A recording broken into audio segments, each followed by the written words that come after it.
Hello बच्चों। हिंदी साहित्य की कक्षा में आप सभी का स्वागत है। हिंदी साहित्य की कक्षा 8 का अध्याय पुष्किश के गांव में आज हम पढ़ेंगे और समझेंगे। हिंदी साहित्य हमें सिर्फ बोलना यानी भाषा नहीं सिखाता, अपितु जीवन जीने की कला और उसके महत्व से भी हमें अवगत कराता है, उसके मूल्यों को भी समझाता है। तो आइए इस अध्याय को बिना किसी देरी के हम अब प्रारंभ करते हैं। यह है हमारा अध्याय 17, पुष्किन के गांव में। पाठ परिचय में हम जानेंगे कि रूस जैसे देश में आज भी साहित्यकारों को विशेष महत्व दिया जाता है, जहां आज भी साहित्यकारों के निवास को संग्रहालयों का रूप दिया जाता है। उनके जन्मदिन पर मेलों का आयोजन किया जाता है। एक बार लेखक को वहां जाने का अवसर मिला। वहां उन्होंने जो देखा वह किसी चमत्कार से कम नहीं था। आइए पढ़ते हैं। पुष्किन काव्य समारोह का मुख्य कार्यक्रम पुष्किन के गांव में आयोजित हुआ। गांव से काफी दूर बाहर एक स्कूल में हम ठहरे, यानी वहां पर रुके। विद्यार्थियों की बड़ी बड़ी कक्षाओं में 8-10 बिस्तर डाल दिए गए थे। स्कूल की छुट्टियां थी। हम लोगों के लिए स्कूल कैंप में बदल दिए गया था। हम लोगों के लिए स्कूल कैंप में बदल दिया गया था। दीवारों पर चार्ट लगे थे। हर कक्षा में यानी हर क्लास में शीशे की अलमारियों के अनेक चीजें संग्रह करके रख दी गई थी। दोपहर में हम पुष्किन के गांव मिखाल्स्को में घूम चुके थे। उसका घर देख चुके थे। नदी के किनारे एक उद्यान यानी एक बगीचा, जिसमें छोटा सा घर। उद्यान एक तरफ कछार में बदल जाता है और दूसरी तरफ बहुत ही रमणीय यानी बहुत ही सुंदर जंगल में। कछार के पास ही कुचाले झील है। दूसरी तरफ सरोत नदी यानी पानी के स्रोत वहां पर मौजूद थे। चारों तरफ बड़ी शांति और सुख प्रदान करने वाली शांति थी। मैं कछार में मैं कछार में निकल आता हूँ। नैसर्गिक घास रूपी जमीन की विशेषता है कि घास में पैर रखी ये तो गद्दे की तरह जमीन दबती है। वही कीचड़ नहीं होता। बर्फ जब्त होकर जमीन पर स्प्रिंगदार बर्फ बर्फ जमीन को स्प्रिंगदार कर देती यानी गुदगुदी कर देती है। यह क्षेत्र पुष्किन स्मारक क्षेत्र है। पुष्किन का घर युद्ध के समय नष्ट हो गया था। ठीक वैसे ही फिर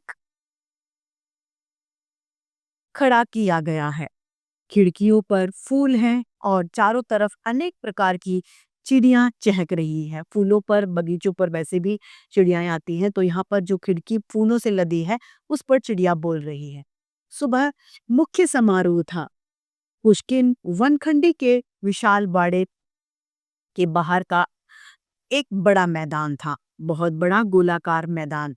चारों तरफ ऊंचे ऊंचे पेड़ों के जंगल, जैसे जंगल के बीच से काटकर यह जगह निकाली गई हो, इतना बड़ा था।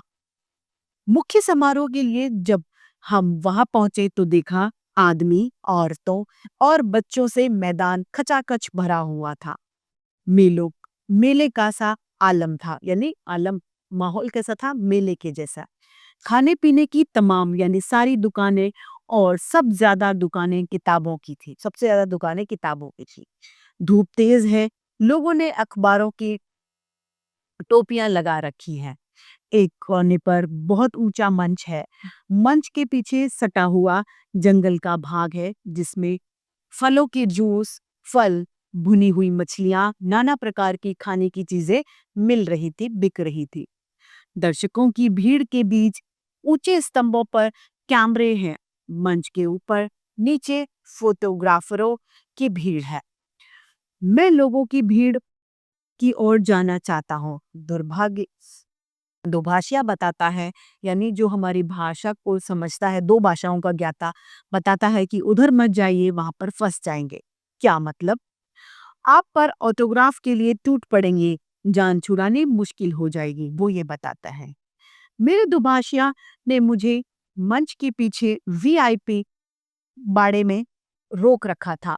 बाड़े के चारों ओर पुलिस के सिपाही थे। यह जरूर है कि अपने यहाँ की तरह हाथों में लाठियां लिए वे पूरे प्रदर्शन से ठेकेदार नहीं लग रहे थे, इधर-उधर चुपचाप खड़े थे।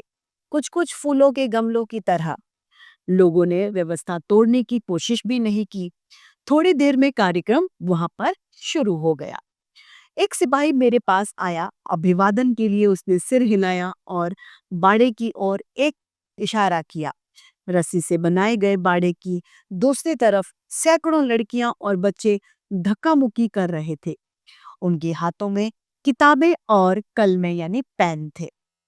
मैं समझ गया कि वे ऑटोग्राफ चाहते हैं। सिपाही ने संकेत से यह बताया भी और आंखों से अनुनय सा भाव भी दिखाया। मैं बाड़ी के पास चला गया। रेलपेल बढ़ती गई यानी धक्का मुक्की बढ़ती गई, पर कोई नाम मात्र की उस रस्सी की लक्ष्मण रेखा को तोड़कर या लांघकर वहां से नहीं आया। कोई घंटे भर तक मैं उनकी किताबों पर हस्ताक्षर यानी ऑटोग्राफ करता रहा। लगभग सभी के हाथ में खरीदी हुई नई किताब थी। सबसे सब उस पर ही हस्ताक्षर ले रहे थे। हस्ताक्षर पुस्तिका किसी के पास नहीं थी। शायद इससे यह किताब को और ज्यादा मूल्य और रमणीय बनाना यानी अच्छी बनाना चाहते थे। रूसी बच्चे और औरतों में पुस्तक प्रेम का प्रमाण हमें एक दिन पहले ही मिल चुका था, जब हम पुश्किन का घर देखने गए थे। इसी मैदान में लकड़ी के मेजें रखकर 50 दुकानें लगी थी और उन खरीदारों की भीड़ थी। किताबें, रूसी साहित्य की, कला की, सस्ती किताबें। मुझे लगा बच्चे उसी तरह की किताबें खरीद रहे हैं जैसे मेले में गुब्बारे खरीद रहे हैं। यानी उन लोगों का खिलौनों से इतना प्रेम नहीं था जितना ज्यादा पुस्तकों से प्रेम था। बाल साहित्य की रंग बिरंगी किताबें देखने को मिली, पर भीड़ इतनी थी कि उस दिन बहुत से किताबें नहीं देख पाया। उन्हें जब उन्हें अब हस्ताक्षर करते करते मैं देख रहा था। उनके हाथों में गोर्गी, टॉल्स्टॉय, पुश्किन, चिरक, चेखव आदि पुराने रूसी लेखक थे और उन पर भारत के कवि के हस्ताक्षर हो रहे थे। मैं कहीं लज्जित भी अनुभव कर रहा था।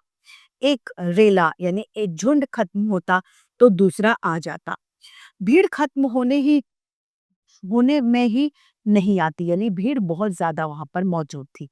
कोई 1 घंटा हो गया। मुझे उसकी मुस्कान और उसके हिलते अक्षरों पर पशीबा अच्छा लगता। उसका छोटा सा संतोष मुझे प्रिय था।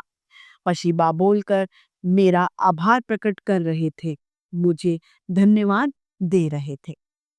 मंच पर कवि सम्मेलन चल रहा था। अचानक मेरे दुभाषिया महोदय आए और बोले, अब चलने का समय हो रहा है। फिर कुछ हंसकर बोले, थक गए होंगे, कुछ पी लीजिए चलकर। तब तक रहमान भाई को मोर्चा संभालने दीजिए। मुझे सचमुच आराम मिला, राहत मिली। मैं आकर सेब का जूस लेकर बैठ गया। उधर लोगों की भीड़ हस्ताक्षर यानी ऑटोग्राफर के लिए रहमान भाई, जो कि बांग्लादेश के लेखक थे, उन पर टूट पड़ी। यानी अब वो उनका ऑटोग्राफ लेना चाह रहे थे। 10-15 मिनट के बाद एक सिपाही 4-5 किताबें लेकर आया। दुभाषिए ने कहा, कुछ बच्चे रह गए हैं, हस्ताक्षर की विनती यानी अनुरोध कर रहे हैं। सुबह हम पुश्किन की समाधि पर फूल चढ़ाने के लिए ले गए। उनकी समाधि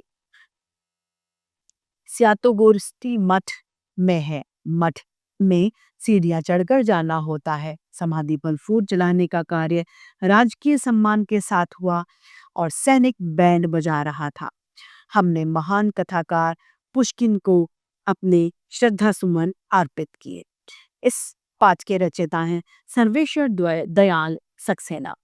तो इसी के साथ हिंदी साहित्य की कक्षा आज हमारी यही समाप्त होती है।